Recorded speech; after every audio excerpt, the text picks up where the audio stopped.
Hello, and thank you for your time and attention in advance. I normally say that later, but I appreciate that right now we're all flat stick. We're running as hard as we can just to keep up. There's a lot going on. So if you've been making time to tune into any or all of these little daily leadership broadcasts, thank you. And I really appreciate your time. And thank you in advance for any comments you might leave in response to this one. So today I'm going to talk about, I think, a leadership function that really should be always on, but is so vital right now.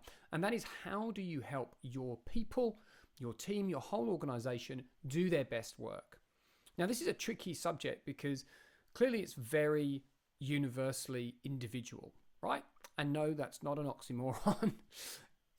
This is, for everybody, comes down to their individual attributes, strengths, resources, experience, environment, right? So how do you as a leader work in such a way that you can do your best work and that you can collectively help however many people you lead to do theirs?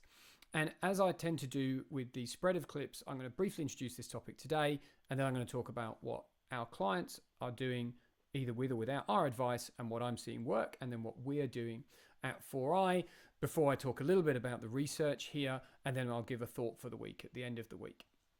So really, for me, as someone who has been in and out of all kinds of different organizations as a consultant over the past 15 years and as an employee and founder, what I have found is that everybody wants to do their best work most of the time. Okay? So like values, people's priorities shift over time. But there are very few people, I believe, who genuinely don't want to rock up and do their best work. Sometimes that's the case. They're resistant to something, or they're disenfranchised somehow, or frankly, they've got some sort of gripe with the world that they're taking out through working around the edges of the workplace or whatever it'll be, right? But I think for the most part, people want to do their best work. They want to do all that they can to make their team, make their business, and make themselves successful. So I think if you agree with me that the majority of people want to do well and do their best, really your role as a leader is to help them do that and to give them the platform and the flexibility, but also the support and the advice in the right way and the knowledge to work their best way.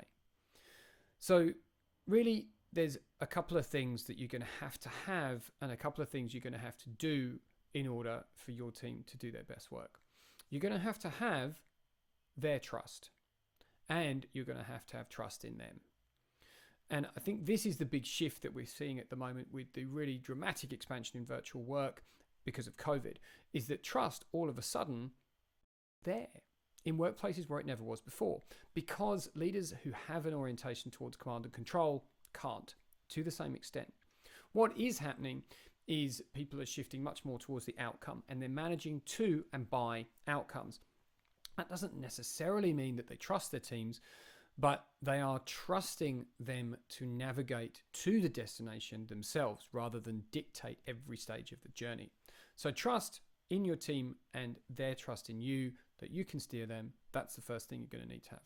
The second thing is flexibility. And I appreciate that in not all workplaces does flexibility mean the same thing or have the same reach. But as much as you can, be flexible. Be flexible with yourself, with your tolerances of how people work, even if that makes you feel uncomfortable.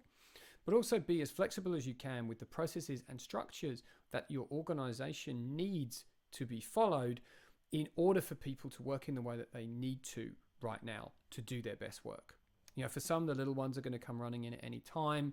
That's obviously become normalized, but also hours of work and so on are being stretched and spanned all over the place. Stress is heightened.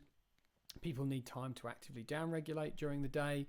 And also there's a lot of pressure on families and individuals at the moment because of everything that's happening in the environment. They may need to have to care for other people, family, neighbors, friends, etc. So flexibility is a key thing you're going to have and give. Okay. In terms of what you're going to need to do, the suggestions really are, I appreciate starting to get a little bit samey, but you're really going to have to live those values. If you haven't already, define what they are, and then live them. Because if you are living your values, it will certainly enable trust to be built if it's not there already. And if you're living values that include elements that propel flexibility, then that in of itself is going to be intertwined and intuitive. The other thing that you're going to need to really do is look after yourself. And that is because to have trust and keep trust and to be flexible and to live your values, you need to manage your own emotions and your own stress. I'm not going to go into that in any more detail. I did a video series last week. If you missed that, you can go onto our website or YouTube and watch it.